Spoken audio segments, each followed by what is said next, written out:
नागपुर पुराना था, एक ऐसा शहर जहां हर गली, हर मोड़ पर इतिहास की कहानियां बसी थीं। कुछ हिस्से तो बहुत ही पुराने, जैसे समय ने यहां रुककर अपनी छाप छोड़ दी हो।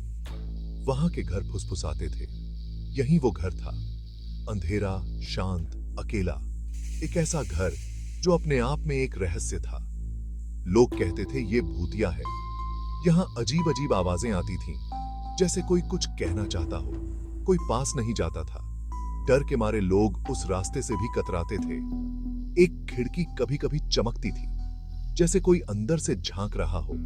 एक धुंधली सी रोशनी, जैसे मोमबत्ती की। वो रोशनी भी रहस्यमयी थी, पर वहां कोई रहता नहीं था। कम से कम ऐसा ही माना जाता था, या यूं मानो सब सोचते थे। लोग कहते थे कि रात को वहां से अजीब सी आवाजें आती थीं। उस घर के किस्से थे, डरावने किस्से। हर कोई अपनी अपनी कहानी सुनाता था, पर सच क्या था, कोई नहीं जानता था।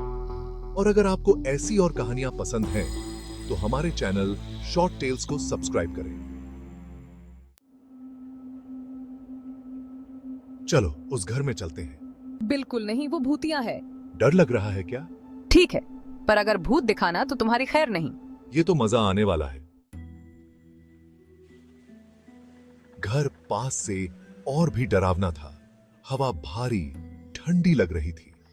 दरवाजा ऐसे चरमरा के खुला, जैसे अंदर बुला रहा हो। अंदर अंधेरा था, हर तरफ धूल ही धूल थी। हर कदम पर आवाज गूंजती थी। दीवारों पर परछाइयां नाच रही थीं। फिर सन्नाटा, एक घना भारी सन्नाटा। दीपक को सिहरन हुई, कुछ तो गड़बड़ थी। उन्हें एक कमरा मिला जिसमें एक शीशा था। ये कमरा बहुत पुराना और रहस्यमयी लग रहा था, जैसे इसमें कई राज छुपे हों। वो पुराना और धुंधला था। शीशे पर धूल की मोटी परत जमी हुई थी, मानो सालों से किसी ने उसे छुआ ना हो। प्रिया ने अपना अक्स देखा, पर वो अजीब था। उसका प्रतिबिंब सामान्य नहीं था, उसमें कुछ असामान्य था जो उसे बेचैन कर रहा था। वो मुस्कुराया, एक धीमा, खौफनाक मुस्कुराहट। यह मुस्कान ऐसी थी जैसे कोई गहरा रहस्य छुपा हो। उसका असली चेहरा डर के मारे जम गया था। अरे देखो, प्रिया की आंखों में डर साफ झलक रहा था। विक्रम और दीपक उसके पास दौड़े। वे दोनों उसकी मदद करने के लिए जल्दी से आए, लेकिन वे भी हैरान थे, पर अक्स गायब हो चुका था। शीशा अब खाली था, जैसे कुछ हुआ ही ना हो। प्रिया का चेहरा वापस दिख रहा था, नॉर्मल और डरा हुआ। उसकी आंखों में अभी भी डर की झलक थी। उन्हें लगा कि वो बस सोच रही होगी, लेकिन प्रिया के मन में कई सवाल उठ रहे थे। क्या उसने सच में कुछ देखा था, या यह उसकी कल्पना थी? अचानक शीशा काला हो गया, फिर अक्स दोबारा दिखाई दिया। लेकिन इस बार वो शीशे से बाहर आ गया। एक और प्रिया, बिल्कुल हूबहू उनके सामने खड़ी थी।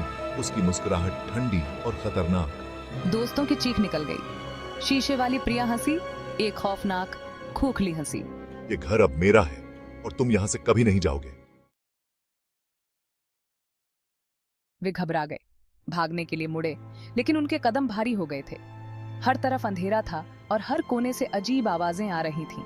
पर दरवाजा जोर से बंद हो गया। वे फंस गए थे। दरवाजे पर जोर से धक्का मारा, लेकिन वह हिला तक नहीं। शीशे वाली प्रिया करीब आई। उसकी चाल धीमी और डरावनी थी।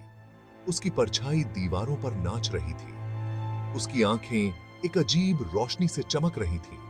वह कुछ कह रही थी, लेकिन उसकी आवाज अस्पष्ट थी। एक एक करके उसने उन्हें छुआ। हर स्पर्श के साथ वे और भी ज्यादा डर गए। हर स्पर्श बर्फ जैसा ठंडा था।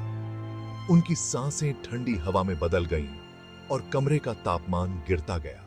उनकी चीखें धीमी हुईं, उनकी आकृतियां बुझते मोमबत्ती की तरह टिमटिमाईं।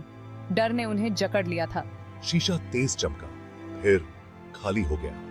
एक पल के लिए सब कुछ शांत हो गया। घर एक बार फिर शांत था, उसके राज सुरक्षित। बाहर की दुनिया को इस भयानक रात का कोई अंदाजा नहीं था। फिर कभी किसी ने अंदर जाने की हिम्मत नहीं की। यह घर अब एक रहस्य बन गया था, एक डरावनी कहानी जो लोग एक दूसरे को सुनाते थे। शीते थे।